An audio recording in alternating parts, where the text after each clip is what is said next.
ہندوستان سے ہجرت کی ہوگی، مہاجر جسے کہتے ہیں، اور مہاجر گزشتہ جمعے بھی شاید میں نے مہاجر کی تعریف کی تھی۔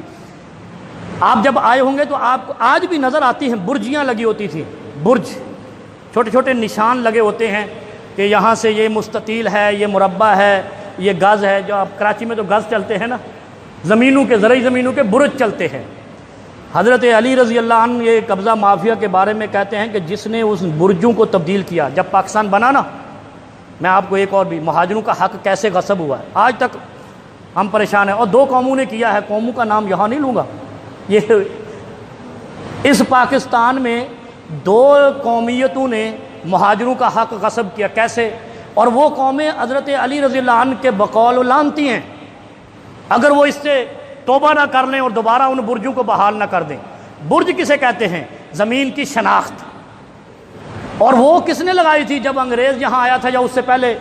جب جیسے جیسے زمین بنتی گئی، جو لینڈ ڈپارٹمنٹ ہوتا ہے کسی بھی قوم کا ہو، کسی بھی حکومت کا ہو، وہ نشان لگاتا ہے اور نشانیاں دیتا ہے، یہاں سے نہر جائے گی، یہاں سے زرعی زمین جائے گی، یہاں سے سڑک جائے گی، سب کچھ دیتا ہے۔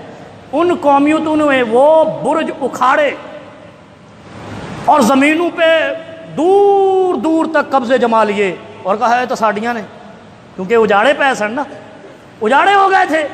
یہاں سے ہندو زمینیں چھوڑ کے بھاگے، سکھ زمینیں چھوڑ کے بھاگے، اور وہاں سے مسلمان ہجرت کر کے یہاں آئے، اور یہاں کی جو قبیلے تھے جنہوں نے خیانت کا ثبوت دیا، اور اس کے بعد نتیجہ کیا نکلا؟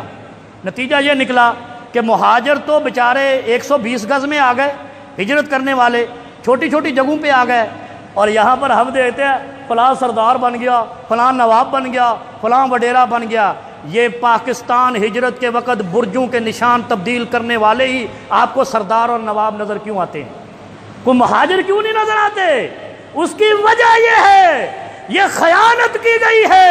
اور سیدنا علی مرتضیٰ کہتے ہیں جو زمین کے برجوں کو مٹائے، زمین کی لکیروں کو مٹائے، اپنی جائیداد کو بڑھانے کے لیے، خدا کی اس پر لعنت ہے، یہ علی مرتضیٰ کہتے ہیں۔ اب وہ لوگ خود سوچ لیں کہ نواب، وڈیرے، سردار، جاگیردار یہ کیسے بنتے ہیں۔